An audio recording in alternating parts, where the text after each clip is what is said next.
Boys and girls, children of all ages, welcome to Robert Sports Show. I'm your host, Robert. The WWE Mae Young Classic Round 2 results review. Just watching on the WWE Network yesterday, Round 2, quarterfinal, semifinal. I watched Round 1 twice. I rewatched it after I did the review. Some of the matches were a little bit better than I had said in the video. So I really kind of wanted to just hone in on watching this. Watching women's wrestling to the extent of the Mae Young Classic is a lot different than watching 1 to 2 matches a pay-per-view or 1 or 2 matches a week in a WWE show.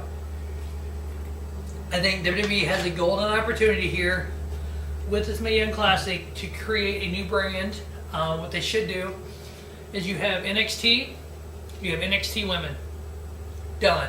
2 shows on the network that, I mean, you could even add an NXT Women's Tag Division if you wanted to.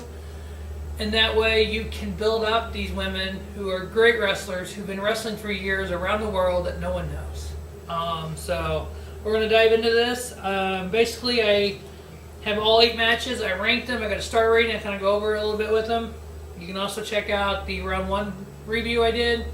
Some good stuff here. So number 8, some of these matches were pretty close. They're going to have a similar star rating, but due to little things I've seen and little things I want to see more of, I didn't really get a high rating in some of them. So number 8 is Mia Yim versus Shayna Baszler. Shayna Baszler, MMA background. She's part of the 4 Horsewomen with Ronda Rousey. That's a whole different ballgame. As much as they've shown these 4 Horsewomen, they've showed Ronda Rousey. And do we all remember the 4 Horsewomen of NXT? Charlotte, Becky Lynch, Sasha Banks, and Bayley. Well, the 4 Horsewomen of NXT and the 4 Horsewomen of UFC had a little rumble going down. After Shayna Baszler won her match, I think it might have been the quarterfinal match, I think this is where this happened. You had on one side, when they walk up the ramp, you had Ronda Rousey and her group here. You had Charlotte and her girls here, and they're talking amongst them. And then later on, they show backstage or in the parking lot. They show basically kind of, stare down. If you want to do this, let's do this. Where are we doing this? Or when are we doing this? Or something like that, Charlotte said. So I look at a possibility of Survivor Series. 4-on-4. 4 Horsewomen of UFC versus Ronda Rousey and Shayna Baszler versus the 4 Horsewomen of WWE. Charlotte, Sasha, Bayley, Becky Lynch. We didn't see Charlotte Love, but they kept talking about the 4 Horsewomen, so I'm assuming Charlotte would be part of that. I mean, I'm pretty sure Ronda Rousey is going to be signed if sooner than later. But yeah, Shayna Baszler getting the victory there. I give it 3 stars. I want to see more of her. I love the submission she does. It seems like every one of her matches have been boom, finish. It's like, give me more. I mean, I think she's better than what you're showing me. Number 7, we had Rachel Evers versus Abby Laith. 3-star match. Abby Laith is kind of what they're building her up to be, as the underdog, kind of the next Bayley, it seems like. Her beating Jazzy Gabert in the first round. Her beating Rachel Evers here, the more powerful woman she's beating. Rachel Evers, 2nd generation, Paul Ellering's daughter, MT Magnum's stepdaughter. In NXT, so she didn't really need to build herself up like Abby Laith does, but I think they're making Abby Laith this more, I can beat everyone bigger than me kind of attitude, and I'm not really caring for it too much. Number 6 was Serena Deeb versus Piper Niven. Piper Niven is, like I said in the Round 1, is more of the Nia Jax type. She's a little bigger than these other girls. She's got more power, obviously. Serena Deeb coming back, part of the Stardust Society and getting tied up in alcohol and getting clean and kind of trying to revamp her wrestling career, kind of like the Brian Kendrick story of NXT, or the Cruiserweight Classic, kind of that same type of story. Her losing here to Piper Niven. We'll see where Serena Deeb goes from here. I'm not sure Piper Niven is quality enough for WWE. I'm not sure. I mean, so I'm still learning about her. Number 5 was Toni Storm versus Lacey Evans. I gave it 3 1/4 star. Toni Storm getting the victory. Lacey Evans, I've seen a lot of NXT. Once you hear her background, she was in the Marines. She was the first woman to be part of the SWAT team for the Marines. So I'm like, whoa, okay, she's one badass. Toni Storm getting the victory. I think she's from the UK. She's kind of like, okay, I mean, she's not a bad wrestler. She's pretty good. And these two kind of, 3 1/4 star match. It was good. I liked it. Number 4, Rhea Ripley versus Dakota Kai. Dakota Kai, very talented. Very, very talented. I can see her going far in WWE. Rhea Ripley, very young, very raw, very talented. This match was all about the strikes and the kicks. It was amazing. So Rhea Ripley, I've compared her to a young, not less talented, but young Charlotte, young green Charlotte.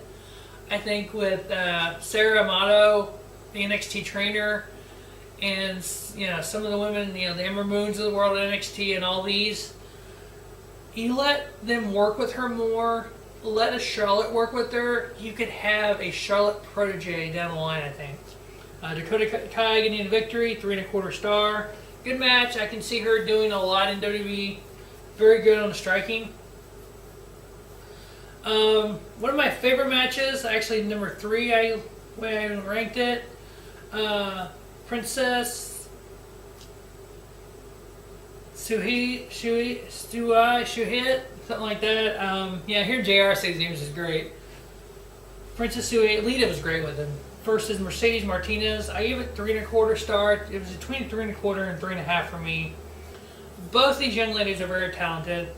Princesa Sue was the only Mexican woman in the match. Mercedes Martinez has been around Shimmer and around the Indies forever. I've heard the name. I've seen a picture of her before, and I've seen the name in books and stuff, but I never seen her wrestle until this. Very, very talented. 16-year veteran. Just trying to get that big break, and hopefully here with the WWE Network and the Mania Classic, she'll get that break, and she'll get into WWE. Kind of like the Daniel Bryan, CM Punk type of story, where you're on the Indies for so long and never make a name for yourself, and finally you arrive at the big time. So Mercedes Martinez getting the victory. Moving on, so we'll see how well she does. Next we have suplex specialist Nicole Sauvé versus Candice LeRae. And as the crowd was chanting, I said it wrong in the first round, they were chanting Candice Wrestling. Like Johnny Wrestling, she's Johnny Gargano's girlfriend. So Candice Wrestling. So it's like, holy shit, this chick's got a following already.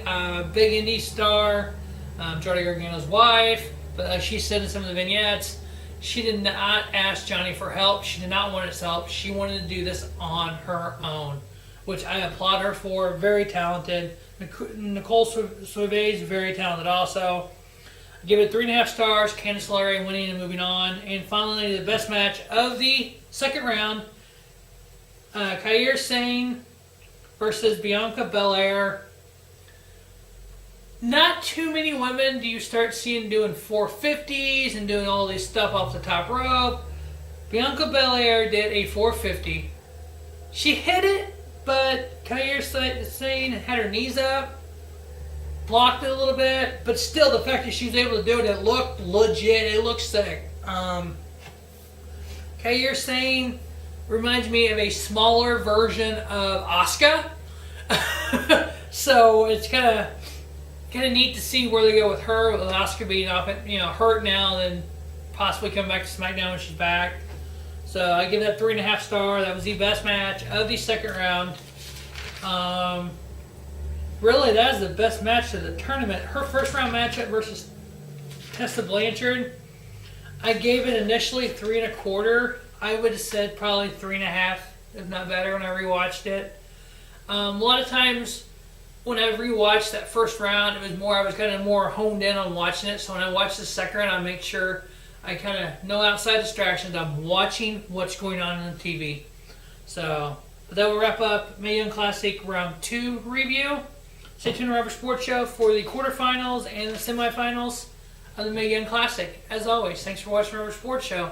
Don't just have a great day, have a spiffy day. Robert Sports Show, your YouTube leader in sports channel content.